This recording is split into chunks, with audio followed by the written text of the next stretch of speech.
안녕하십니까 시청자 여러분, 다시 뵙게 돼서 반갑습니다. 오늘은 한강의 기적을 통해서 수출산업 대국으로 일어선 한국 경제 발전에 아주 가장 중요한 난관을 극복한 박정희 대통령의 정책에 대해서 설명을 드리고자 합니다. 제가 지난 시간 몇 번에 걸쳐서 대한민국이 어떻게 수출을 일으켰고 새마을운동은 어떻게 했으며 우리 국민들의 하면 된다 하는 자조정신을 어떻게 일으킬 수 있었는가 하는 것에 대한 설명을 드렸습니다. 경제발전이라는 것은 비유적으로 말씀을 드린다면 마차를 만들던 사회가 그 사회가 여러 가지 노력을 통해 가지고 기차를 만들어내고 기차를 만들다가 자동차를 만들어내고 비행기 만들어내고 더 나아가면 우주선까지 만들어내는 경제의 복잡성이 꾸준히 증가하는, 다른 말로 표현하면 경제의 차원이 달라지는 그런 과정을 경제 발전이라고 합니다. 그런데 그동안에 경제학자나 경제학에서 얘기하는 경제 성장이나 발전에 대한 얘기는 마차를 10개 만들다가 여러 가지 자원 배분을 잘하면 노력도 뭐 붙이고 이러면 마차를 100개 만들 수 있다.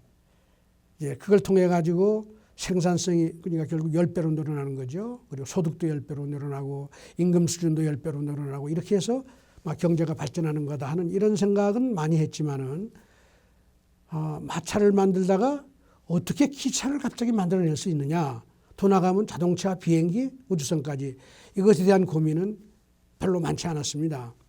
그러나 일반적으로 선진국들의 경험이나 역사를 통해서 보면 경제가 산업혁명을 일으켜서 농경사회에서 산업사회로 더 나가면 최근에 뭐 지식기반 경제라든가 아주 복잡한 경제로 바뀌는 과정은 사실은 마차를 열심히 만든다고 자연스럽게 오는 게 아니었다는 게 역사적으로 많이 이제 나타나고 있습니다. 뭔가 국가 사회가 미래 비전을 가지고 국가 경제의 내용, 질, 차원 이런 거를 바꾸고자 하는 노력이 수반돼야지만 그게 산업화를 이루고 산업혁명을 완수하고 더 나가면 오늘과 같은 대한민국의 수출 산업 대국이 될 수 있다고 이렇게 생각이 되는 거죠.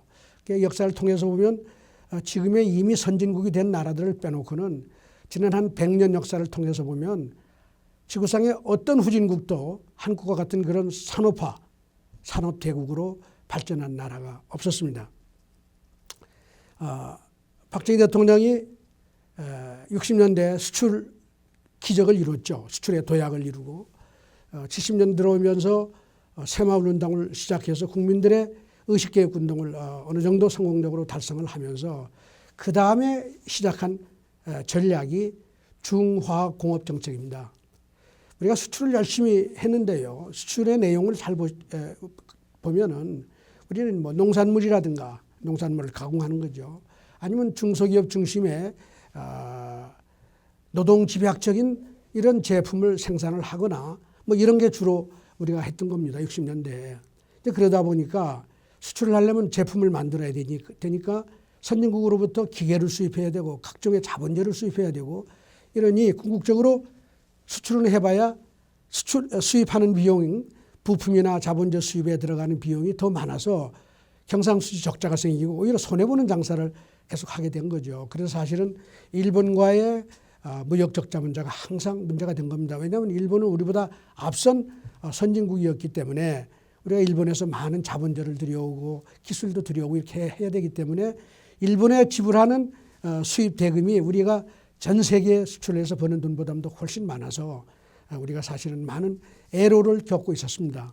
그러니까 경제가 지속적으로 발전하려면은 이런 단계를 뛰어넘어서 우리의 수출의 부가가치 창출 능력을 높여가지고 우리 자체적으로 기계산업도 일으키고 부품도 산업도 일으키고 이렇게 해가지고 수출의 부가가치 창출 능력을 높여야 되는데 바로 이걸 위해서 1971년 1월 달에 연두교서를 통해서 73년입니다. 1973년 1월 달에 박정희 대통령께서 중화공업 육성을 앞으로 10년 동안 계획을 해서 육성하겠다 이렇게 선언을 했습니다. 이 정책은 경제발전 과정을 거치기 위해서는 반드시 해야 될 정책임에도 불구하고 반드시 이렇게 해야 될 산업임에도 불구하고 경제이론은 이 산업을 어떻게 하는지에 대한 답도 충분히 제시를 못하고 과거 역사를 통해서 보면 그 방법도 사실은 알기가 대단히 노하우를 알기가 대단히 어려운 일이었습니다. 우리가 가야 될 길인지는 알지만은 이 산업을 일으킬 수가 있는 거냐 하는 것에 대해서는 많은 회의가 있었던 거죠. 그래서 박정희 대통령이 1973년에 중화공업 육성 정책을 선언했을 때 거의 모든 선진국 그리고 국제 경제 연구기관 물론 국내 경제학자 전부 다 반대를 했습니다. 왜냐하면 지난 100년 역사에서 거의 100년 지난 한 20세기 들어와서 그 역사가 별로 그런 역사도 별로 없을 뿐만 아니라 이걸 해서 될 수 있다는 보장도 없다는 거죠. 예를 들면 이런 것입니다. 우리가 농경사회 혹은 노동집약적인 산업을 이렇게 하는 과정에서 야 이제 우리가 자본집약적인 산업 그래서 이 산업 구조를 바꿔야 되겠다 이렇게 했을 때 그러면은 자본집약적인 산업을 하기 위해서는 어떤 일을 해야 되느냐? 우선 첫째는 기업을 지원을 해야 돼요. 산업을 지원을 해야 돼요. 특정 산업과 그 산업에서 그 산업에 종사하는 기업들을 육성을 해야 되는데 보통 제기되는 문제는 아니 기업을 육성을 한다는 게 그 기업이 앞으로 잘 될지 안 될지 그 산업이 잘 될지 안 될지 모르는데 어떻게 정부가 미리 네가 잘할 것 같다 뽑아가지고 무작정 지원하면 그거 된다고 보장할 수가 있겠느냐 그런 것이죠. 그동안 경제학이라고 하는 학문은 이런 면에서 정부가 그 승자를 올바른 승자 미리 승자를 선택하는 게 어렵기 때문에 시장이라고 하는 사회 장치가 있어요. 국가 경제 장치가 시장이죠. 장치가 있어서 거기서 자연스럽게 승자가 나오도록 하는 게 옳다. 이렇게 주장을 했고 그런 기업들이 알아서 중화공업을 육성할 수 있을 중화공업을 일으킬 수 있다고 이렇게 가정을 하는 셈인데 역사적으로 보면 또 시장이 그렇게 정부가 나서지 않고 시장한테 맡겨가지고 시장이 자연스럽게 중화공업을 일으킨 예도 존재하지가 않습니다. 그러니까 경제학계에서는 답이 없는 것이죠. 그런데 박정희 대통령은 어쨌든 우리가 선진국을 따라잡으려면 이 산업을 하지 않으면 안 된다고 밀어붙인 거죠. 예를 들면 산업의 종류는 이런 겁니다. 철강산업, 조선산업, 기계산업, 자동차 산업이 다 포함되겠죠.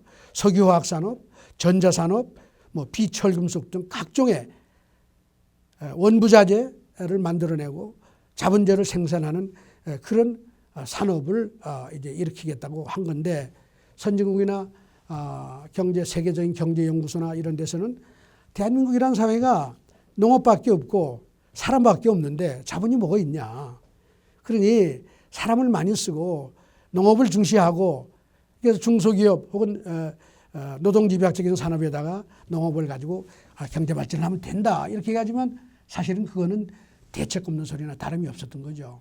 그러니까 온갖 반대에 부딪힐 수밖에 없었습니다. 그러나 우리 대통령은 이걸 적극적으로 10년 동안 하겠다고 그래서 이제 그 비전을 제시하고 이렇게 했는데 결과적으로는 모든 사람이 기대에 정반대로 성공을 이룬 것입니다. 박정희 대통령이 이 정책을 시작을 해서 1979년에 12.6 사태로 돌아가셨지만 사실 박정희 대통령은 이 산업 정책을 해가지고 이것의 성공 여부를 판단하고 결산하는 일을 못하시고 맨 마지막 단계에서 돌아가셨습니다. 그러니까 이 산업 정책을 추진한 그 당사자의 생각이 그동안 잘 정리가 안 됐을 뿐만 아니라 이 산업 정책을 한 결과도 사실은 공식적으로 잘 정리가 안 된 상태였죠. 그렇기 때문에 5공화국 들어서 많은 경제학자와 심지어는 5공 정부에서도 마찬가지입니다만은 외국의 경제연구소나 이런 기관에서는 박정희의 산업정책이 실패했다. 공식적으로 그렇게 선언을 했습니다.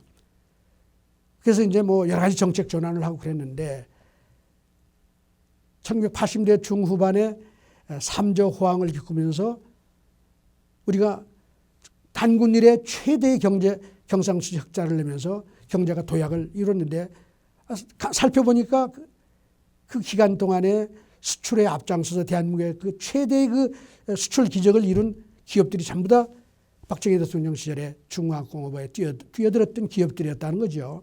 다시 말씀드리면 80년대 중후반에 대한민국의 수출 기적은 사실은 중화공업의 힘이었다 이런 거예요.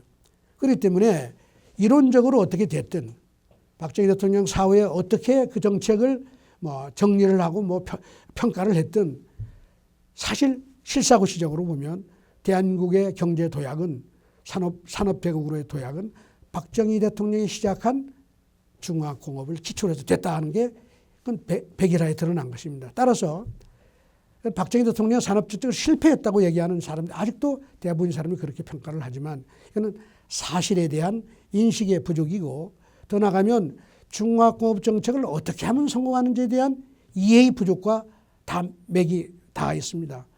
박정희 대통령이 시작한 산업정책이 성공할지에 대한 가능성도 확실치 않았고 그 다음에 그 산업정책을 하는 과정에서 뭐 몇 가지 어려운 사건들이 있었습니다. 사실은 1973년에 우선 중화공업 육성 정책을 선언을 했지만 이미 1972년에 박정희 대통령이 유신을 선언했어요. 그래서 1972년 12월 27일 날 유신헌법을 통과해서 이제 사실 말하자면 종신 대통령까지 할 수 있는 그런 헌법 체조를 만들어내는 그 과정이 있었는데 이게 요즘 많은 사람들이 박정희 대통령의 그 정치 체제에 대한 비판의 원인이 되고 있는데 이 기간과 중화공업 정책의 기간이 거의 맞물려 갔기 때문에 많은 사람이 그 유신 체제 하에서 진행한 이 산업 정책을 쉽게 수용할 수가 없는 거예요. 성공 자체도 받아들일 수 없을 뿐만 아니라 성공한 결과를 보고도 그걸 흔쾌하게 성공했다고 얘기를 못하는 거죠. 그래서 지금 대한민국의 산업 정책에 대한 중화공업 육성 정책에 대해서는 평가를 아직도 제대로 못 내리고 있는 셈이고요. 그다음에 이 산업 정책을 하기 위해서는 중화공업 정책을 하는 과정에서는 이게 엄청나게 많은 자원이 필요한 산업입니다. 대규모의 자본이 필요하고 더 나아가면 당시에 박정희 대통령 시절에는 이 전략은 우리가 중화공업을 일으키는데 이거를 국내 수요를 충당하기 위한 규모로 지어가지고는 소위 경제학에서 얘기하는 그 규모의 경제라는 그런 개념이 있는데요. 이런 장치산업, 대규모 장치산업은 특정한 규모 이상으로 시설이 확장돼야지만 비용이 절감이 돼가지고 경쟁력을 가질 수 있다는 그런 이론이 있는데요. 이런 것에 따라서 그 중화공업 기업들이 살아날 수가 없다는 거죠. 국내 수요는 너무나 작기 때문에 그 수요에 맞추면 그 규모가 작아지기 때문에 말이죠. 그래서 처음부터 박정희 대통령은 산업정책을 중화공업을 어떻게 했냐. 국제시장에서 경쟁력을 가질 수 있는 규모로 짓자 이렇게 한 거예요. 자본도 그 당시에 대한민국의 경제 수준으로 보면 택도 없이 너무 많은 그런 자본인 거죠. 대한민국의 기업들만으로는 감당할 수가 없는 규모의 그런 대규모 형태의 산업을 일으키기 시작을 했으니까 투자도 많이 해야 되고 외부로부터 자본도 많이 유치를 해야 되고 여러 가지 말하자면 일종의 무리수를 둘 수밖에 없는 그런 산업 정책이었던 거죠. 이 과정에서 경제학계나 이런 쪽에서는 뭐 여러 가지 비판을 많이 했어요. 예를 들면 뭐 시장에 맡기면은 시장이 다 알아서 자연스럽게 마차에서 우주선까지 다 만들어낼 텐데 왜 정부가 들어와서 그 개입을 하고 자원 배분을 이렇게 해서 뭐 왜곡을 시키느냐는 비판에서부터 왜 그렇게 큰 규모로 지느냐. 그 자원의 낭비다. 이런 거죠. 그리고 또 그 당시에는 또 그 진행 과정에서 일어난 국제경제 상황이 또 하나 있었는데요. 1970년대 후반에 들어서면서 제2차 오일 쇼크가 생겨가지고 전 세계 경제가 다 어려웠습니다. 우리는 석유를 100% 다 수입을 하는 나라니까 그 석유값이 올라가니까 엄청나게 어려웠던 거죠. 그 중화공업 육성 정책을 하는 그 중간에 오일샥, 석유 오일샤크가 왔기 때문에 이게 덩달아서 그 정책을 추진하는데 많은 어려움이 있었고 심지어는 인플레를 유발하는 그런 측면도 없잖아 있었던 거죠. 이렇기 때문에 많은 학자들이 과잉 투자다 다 비판을 했고요.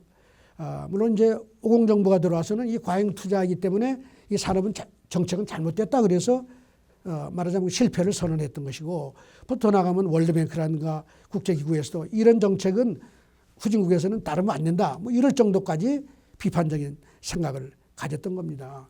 그리고 또 한편 더 나가면 우리나라가 산업화를 하는 과정에서 수출을 육성하는 단계에서는 우리나라 기업들이 그 규모의 그 성장이 그렇게 급속도로 빨리 일어나지는 않았어요.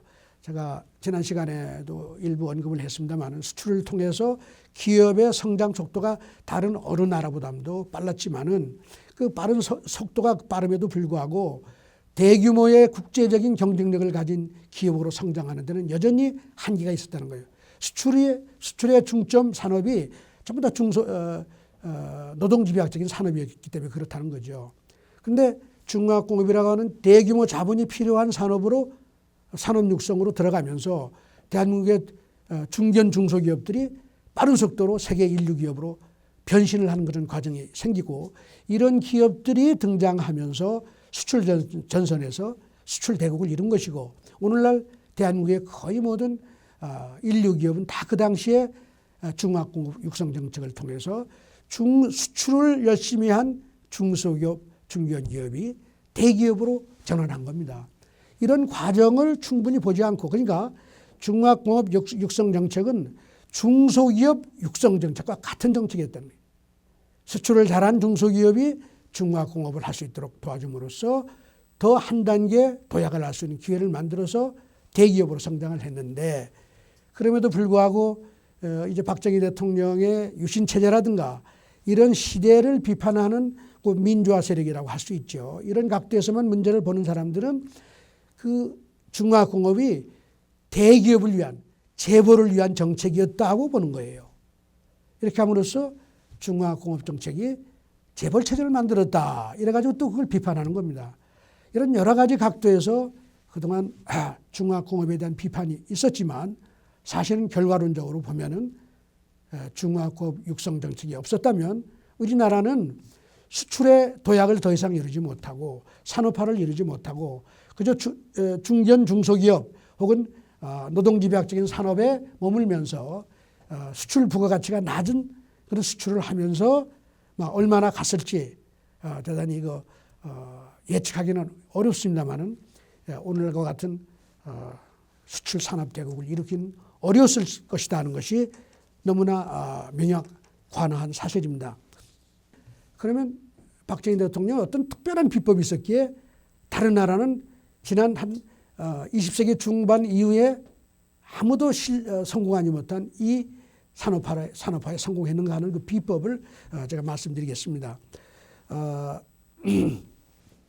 우선 이 박정희 대통령이 69년이죠. 69년에 삼선 개헌을 하고 그 다음에 72년에 유신 헌법을 통과시킴으로써 소위 말하면 이제 종신 대통령까지도 할 수 있는 이걸 뭐 일부에서는 독재다 이렇게 얘기하는 사람이 있고 일부에서는 야 이건 독재라고 하긴 좀 심하다. 이거는 권위주의 정치라고 얘기하는 게 옳지 않겠느냐는 논란도 있습니다만은 이런 그 일부 서구식 민주주의에 비춰서는 반대되는 그런 일부 부분이 있어서 이 정책과 산업 정책과의 관계라든가 이런 게 상당히 논쟁이 많은데 대통령은 그럼 왜 중화공업 정책을 밀어붙였냐? 거의 전 세계 혹은 경제학자들이 다 반대하는데 일부에서는 그냥 유신 체제와 연결을 시키면서 이게 다 박정희 대통령의 권력 욕 때문에 이렇게 다 한 거 아니냐는 일종의 이렇게 폄하하는 그런 주장이 많았습니다. 지금도 그게 그런 주장도 없잖아 있죠. 그래서 삼성개헌 유신 체제 같은 거를 정치적인 차원에서만 보면은 그렇게 이제 얘기를 할 수가 있는데 최근 들어서는 이제 많은 사람들이 해석하기를 박정희 대통령이 그런 정치 체제의 변화를 추구하고자 했던 그 이면에는 바로 중화공업 육성 정책을 실현해서 성공시켜서 한국을 반듯하게 산업혁명을 완수하고 수출 산업대국으로 반석에 올려놓기 위한 전략적인 하나의 그 전략이 있었다 하는 이제 그런 해석을 일부 내놓고 있습니다. 뭐 예를 들면은 그 당시에 야당이나 박정희 대통령의 소위 산업화 전략에 반대하는 많은 사람들이 주장하는 그 정책적인 비전을 보면은 대부분이 농업지향적이고 산업화가 아니에요. 그리고 다소 좌파적인 사회주의 지향적인 그런 정책들을 많이 대안으로 내놨어요. 그렇기 때문에 박정희 대통령이 일단 수출 도약을 이루고 새마을운동을 통해서 분위기를 바꾸고 소위 말하면 하면 된다는 정신을 기초로 이제 경제가 막 이렇게 도약을 하고자 하는 그런 과정에서 만일 좌파적인 이런 사회주의 이념에 경도된 그런 정책 지도자들이 정책 마인드를 가진 사람들이 지도자로 등장하면 이 산업화의 노력이 물거품이 되지 않겠느냐는 그런 우려가 있었기 때문에 아마 정치체제의 변화를 추구한 게 아닌가 하는 그런 해석을 내놓는 역사학자라든가 경제학자들이 또 없잖아 있지요. 그러나 이 문제는 아직도 논쟁 중에 있는 사안으로서 좀 더 시간을 기다려야 정리가 되지 않을까 하는 그런 생각이 듭니다. 그런데 여기서 보다 우리가 중시해야 될 사항은 이 중화공업 육성 정책이 바로 안보와 직결됐다는 사실이에요. 유신 체제를 선언할 때 박정희 대통령은 남북 대치 상황과 남북 통일을 위한 하나의 그 체제 정비 차원에서 유신이 필요하다 그런 얘기도 하고 이렇게 했는데 이 중화공업 육성 정책은 그걸 뒷받침할 수 있는 예를 들면 그 중화공업이라는 게 방어 무기, 디펜스 말하자면 이제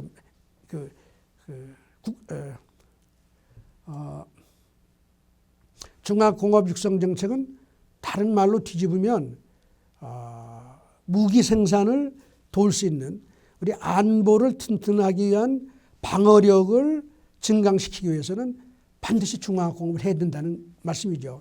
이런 전략적인 이유로 중화공업을 육성하면서 예를 들면 총기라든가 탱크라든가 이런 무기를 만들기 위해서는 그 기계 산업이 절대로 필요한데 그걸 어느 한 기업의 탱크라든가 이런 걸 만들려고 하는 게 아니라 그 부품과 부속품을 그 다양한 기업한테 배분해 가지고 이걸 만들도록 함으로써 실제는 전혀 소위 말하자면 방위 산업이라고 하는 이름을 붙일 수가 없지만 이 만들어진 부품들을 쫙 조립을 하면 바로 무기가 될 수 있는 그런 전략적인 그 선택을 한 겁니다. 그러니까 중화공업 육성 과정에서 그 각 기업들이 맡은 부분은 사실은 다 그걸 모으면은 대한민국의 방위력을 획기적으로 높일 수 있는 그런 것이었죠. 그렇기 때문에 대통령께서는 중화공업 육성 정책을 할 때 두 가지 큰 목적이 있었다고 보여요. 첫째는 이걸 통해서 농경 혹은 노동집약적인 산업구조에서 자본집약적인 선진국 형태의 경제로 도약한다는 게 한 가지 목적이고 그다음에 이걸 통해서 여기에서 방위산업을 육성하고 이걸 통해서 안보를 튼튼히 하겠다 하는 게 이 중화공업을 육성한 배경이다 이렇게 보는 거죠. 이런 관점에서 보면 말하자면 아까 유신에 대한 말씀을 잠깐 드렸지만 논쟁 중에 있는 사안이지만 유신을 할 때 대통령께서 이걸 이 정치 안정을 통해서 산업화를 완결하고 더 나가면 대북 저지력과 이걸 담보할 수 있고 안보를 담보할 수 있는 방위산업의 그 틀을 만들어내겠다고 하는 아주 의지가 있었던 것으로 해석이 됩니다. 자, 어쨌든 그러면 제가 말씀드렸지만 지금의 선진국들을 빼놓고는 2차 세계대전 이후에 독립한 그 신생 독립국들 중에 어느 한 나라도 대한민국 같은 산업대국으로 성장한 나라가 없으면 도대체 박정희라는 사람은 어떤 비법으로 이걸 성공했냐. 대한민국 개발연대는 대한민국 정부가 어떤 정책을 썼기에 이게 성공했느냐 하는 건 너무나 말하면 그 중요한 과제고 이걸 이해하는 것이 다른 후발 개도국, 개발도상국들한테도 큰 교훈이 될 수 있는데 우리나라는 제가 아까 앞에서 말씀드린 대로 중화공업 육성 정책에 대한 비판적인 시각 그 자체에 대한 그리고 그게 유신 체제와 관련됐다고 하는 이런 이유로 이 산업 정책에 대한 연구를 거의 배관시하고 그래서 실패했다는 시각, 시장 원리에 맞지 않고 정부가 개입을 했다는 이런 시각으로 이걸 다 제껴놨기 때문에 아직도 이 비법에 대한 올바른 해석을 내리지 못하고 있습니다. 시간이 어떻게 됐나요?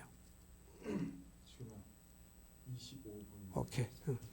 그래서 제가 천천히 글쎄.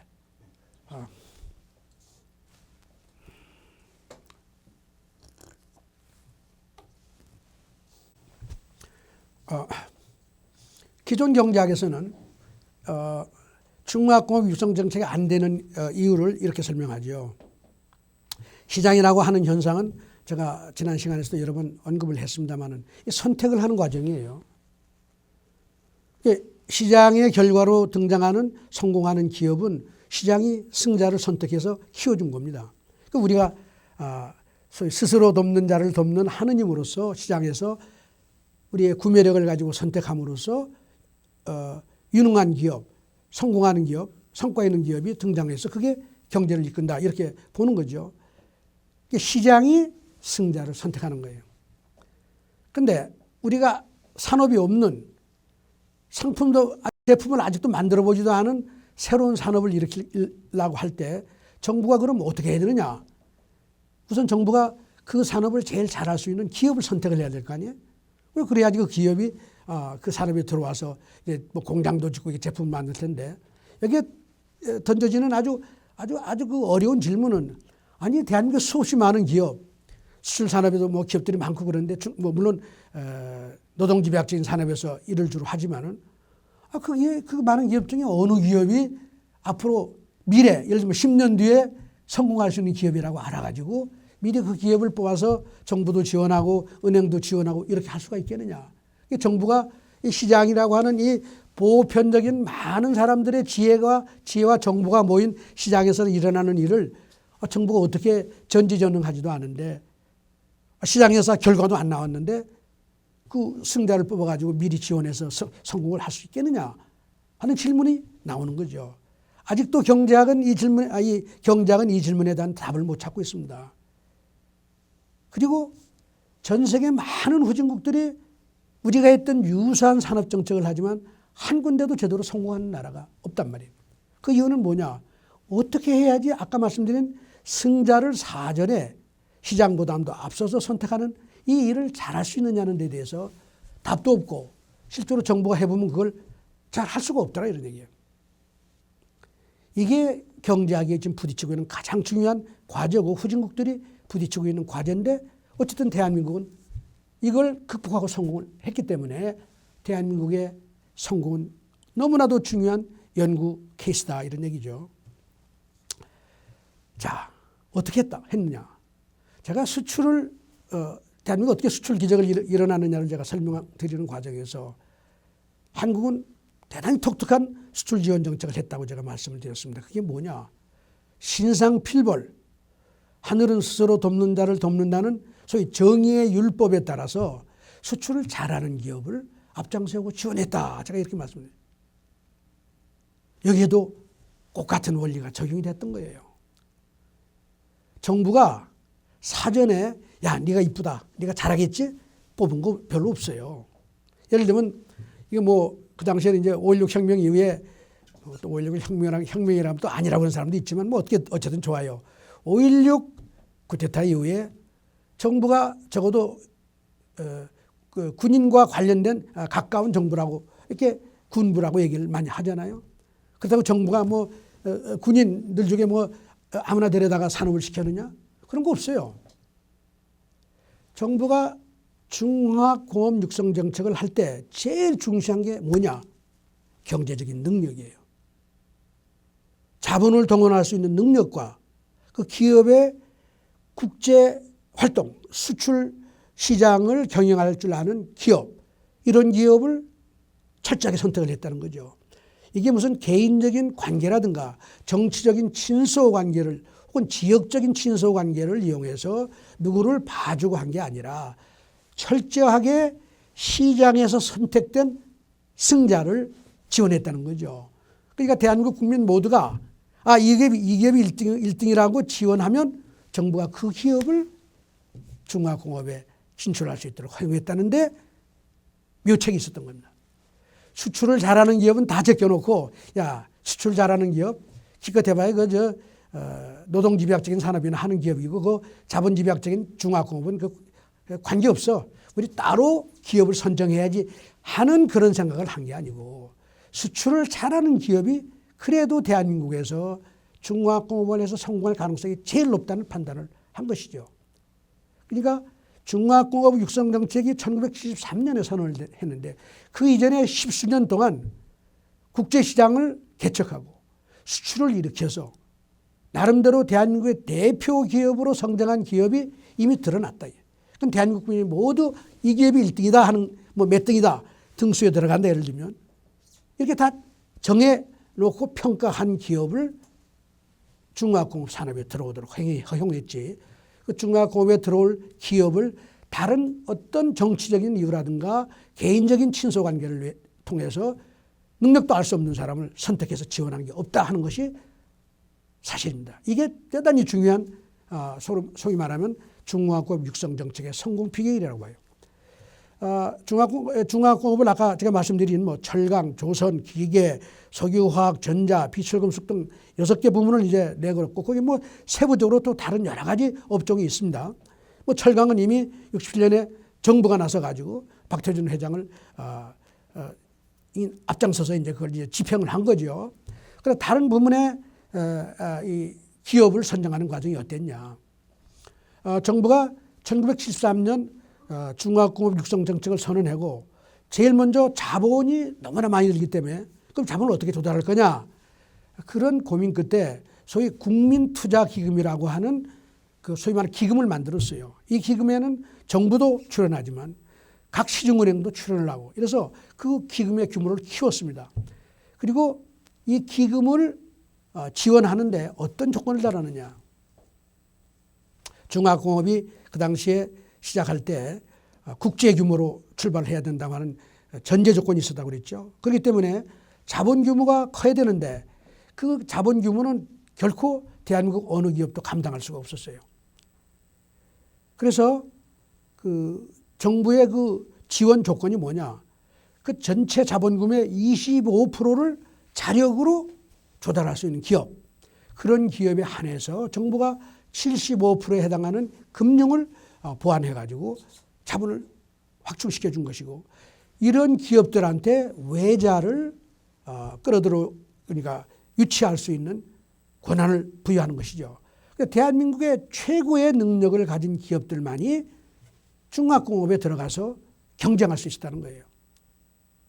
저는 이것이 앞에서 말씀드린 수출 기적, 더 나가면 새마을운동의 기적을 일으켜낸 정의의 율법, 열심히 노력하는 사람이 상대적으로 더 대접을 받아야 하는 것이고 그걸 통해서 다른 사람까지 일으키고 모든 사람이 다 하면 된다는 이 대열에 참여하게 만들었던 그 기본 원리가 중화공업 육성에도 적용이 됐다는 거예요. 잘하는 성과를 통해서 자기의 능력과 그 소위 말하자면 그 역량을 증명한 기업들이 산업정책에 중화공업에 진출할 수 있도록 허용함으로써 그 통상적으로 어려운 승자를 선택하는 문제를 비껴간 겁니다. 승자를 선택하는 문제의 그 어려움의 첫 번째 원인은 아무런 성과도 없는 놈 중에서 승자를 골라낸다고 하는 개념을 가지고 사람들이 어려운 문제라고 자꾸 생각을 했는데 그러니까 시장에서 성과도 나오지 않은 사람들 중에서 승자를 고른다고 생각을 했지만 그거는 일찍 말하면 이론적인 가정인 것이죠. 경제에는 이미 그 전 단계에서 자기 노력을 통해서 자기의 역량을 증명한 기업들이 있고 그게 바로 시장이 선택한 거예요. 그러니까 정부는 시장이 선택한 승자를 모셔서 제가 표현을 한다면 정부가 지원해서 더 경쟁을 열심히 해서 산업을 일으키고 수출을 일으키도록 길을 만들어준 겁니다. 그렇기 때문에 정부가 그 경제학이나 선진국들이 선진국 경제학이 얘기하는 어려운 난제를 아주 쉽게 푸는 거예요. 어떻게? 시장에서 노력으로 성공한 기업을 우대한다 이거예요.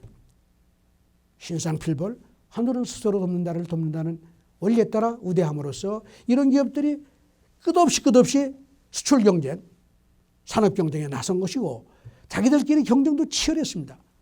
정부가 또 중화공업을 육성하는 과정에서 부실화되는 기업을 과감하게 정리하고 역량이 있는 기업을 계속 유치하는 방식으로 해가지고 그리고 그 기업들 간의 이합 집산을 통해서 죽고 사는 경쟁이 끝없이 일어납니다. 통상적으로 이런 정책을 산업정책 같은 걸 하게 되면 여기에 진입한 기업은 밖으로부터 경쟁을 보호해주는 그런 정책들을 많이 했습니다. 과거 역사를 통해서 보면 한국 말고 다른 모든 후진국들은 이 중화공업 육성 이런 정책을 할 때 그 안에 들어온 기업을 육성한다는 미명하에 밖으로부터의 경쟁을 차단해 줬어요. 그저 그런 기업들이 잘 될 수가 없죠. 경쟁에 노출돼야지 더 적극적으로 이 성장을 위한 노력을 더 할 텐데 그렇지 않고 정부가 보호해 주기 때문에 결과적으로는 전부 다 경쟁력 그 향상에 실패하고 다 흐지부지되고 다 실패한 거예요. 근데 한국은 선택하는 과정에서도 철저히 자기 성과를 그 기업들의 성과를 중시했을 뿐만 아니라 진입한 다음에도 그 기업들끼리 끝없이 경쟁을 하게 함으로써 결국 다른 나라에서 혹은 이론적으로 가정하는 그런 문제를 극복해서 중화공업 육성 정책의 성공을 가져왔다. 좀 그렇게 평가를 하는 것이죠. 그렇게 보면 수출, 새마을운동, 중화공업 육성책 이 모든 중요한 한국 산업혁명의 성공 요인이 되었던 이런 산업의 육성 과정이 한마디로 표현하면 신상필벌과 하늘은 스스로 돕는다. 이걸 다른 말로 표현하면 정의의 율법. 이 원리가 작동됐기 때문에 소위 시장이 차별화 기능을 정부가 제대로 인식을 하고 그 시장의 선택과 차별의 기능을 존중함으로써 경제 전체를 자본주의적인 시장의 경쟁 속에 몰입시키고 그럼으로써 성공하는 사람들이 하면 된다는 정신에 충만하게 되고 뒤떨어졌던 사람도 노력하면 정부나 은행으로부터 대접을 받고 이런 과정을 통해서 온 사회, 온 산업계가 하면 된다는 정신으로 뭉쳤고 이것이 더 나아가서 우리의 수출산업 대국으로 중화공업 육성 정책을 성공시키면서 수출산업 대국으로 나가게 만드는 원동력이었다 하는 그런 말씀을 드릴 수 있겠습니다. 그러면 제가 지금까지 말씀드린 그런 성공의 요인 관점에서 그동안 중화공업 정책에 대한 비판에 대한 약간의 반론을 제가 한번 제기를 해보고 싶어요. 우선 첫째는 정부가 왜 개입을 하냐. 시장이 알아서 마차에서 우주선까지 만들어낼 텐데 이 질문의 비판에 대해서는 이렇습니다. 지금 인류 역사상 마차에서 우주선까지 시장만의 힘으로 올라온 나라도 없고 정부가 아무리 노력을 해도 그걸 이룬 나라가 별로 없고 이건 사실은 대책 없는 얘기라고 봐요. 정부가 특정한 비전을 가지고 어떻게 하면 그걸 성공할 수 있느냐 하는 차원에서 전략을 잘 짜고 이렇게 하는 게 반드시 필요했다는 게 선진국들의 산업화 과정에 산업혁명 과정이 다 증명하는 것입니다. 그래서 정부가 개입하는 것 자체가 문제가 아니라 어떤 식으로 정부가 정책을 이끌어야 되느냐 하는 게 더 중요하다는 거죠. 어떻게 해야 되느냐? 바로 시장이 하는 선택과 차별의 기능을 정부가 보완 강화해서 국민들을 일으켜 세우고 기업들을 일으켜 세우는 게 더 중요했다는 거예요. 이런 관점에서 보면 두 번째 비판, 정부가 개입해서 자원 배분에 왜곡을 초래했다고 하는 것도 사실은 그렇게 논리적으로 맞지 않다고 해요. 시장이 선택한 승자를 지원했기 때문에 이게 시장이 선택한 승자는 놔놓고 따로 다른 이유로 뭐 어떤 이유로든 새로운 사람을 혹은 기업을 선택해서 중화공업을 맡긴 게 아니기 때문에 이거는 자원배분의 왜곡이라고 하는 그런 비판에서도 그렇게 비판을 많이 받을 이유가 없다는 거예요. 특히 이거를 요즘 와서는 이제 좀 어려운 용어입니다만 이제 동태적 비교우위다, 정태적 비교우위다 하는 그런 용어를 많이 쓰는데 이 정태적 비교우위라는 건 예를 들면 마차를 만드는 경제는 그냥 앞으로 계속 마차를 만드는 게 비교우위가 있다는 얘기예요. 결론 그 이론이 의미하는 바는 후진국들한테 제안을 하는 게 이런 거예요. 당신이 농업이 가장 중요하고 제일 비중이 크고 인력이 가장 많이 공급이 되고 있고 좋은 인력이 있으면 근데 중소기업, 농업 그리고 노동집약적인 산업을 열심히 해서 경제를 발전시켜라 이렇게 얘기하는 것 같은 거예요. 근데 동태적인 비교우위라는 건 그렇지 않을 수 있다는 거예요. 앞으로 그 사회나 그 경제가 창출해낼 수 있는 자원의 종류가 다를 수도 있고 새로운 방법으로 그 산업이 그 국가가 가지고 있는 자원을 창출해낼 수 있고 능력을 창출해낼 수도 있고 뭐 교육을 통해서도 그러고 여러 가지 방식으로 그 경제의 내용을 좀 더 복잡화시킬 수 있는 그 자체적인 능력이 있기 때문에 동태적으로 미래지향적으로 보면 지금은 예를 들면 한국이 농업 중심이고 노동집약적인 산업 중심이지만 한국이 앞으로 중화공업도 할 수 있는 거야. 이렇게 주장하는 관점이 그걸 소위 동태적 비교우위 이론이라고 부르는데 이런 관점에서 보면 정부가 시장의 원리를 잘 이용하고 시장이 선택한 결과를 잘 존중해서 그런 방향으로 했기 때문에 자원 배분의 왜곡이라고 얘기하기도 어렵다 이런 얘기예요. 그 다음에 이제 과잉 투자를 했기 때문에 이게 손실이 많았다. 이래가지고 일부에서는 그 박정희 대통령이 열심히 애를 썼지만 그래서 사실 박정희 대통령 집권 기간이 한 20년 가까이 되는데 18년 그 기간 동안에 연평균 성장률이 10%가 넘습니다.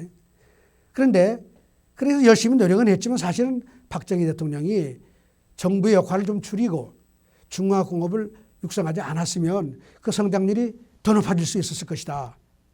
15% 될 수도 있다. 이런 주장을 하는 사람들까지 나와요. 그 논거는 뭐냐? 박정희 대통령이 너무 과잉 투자를 해서 자원을 낭비했다 이런 얘기죠.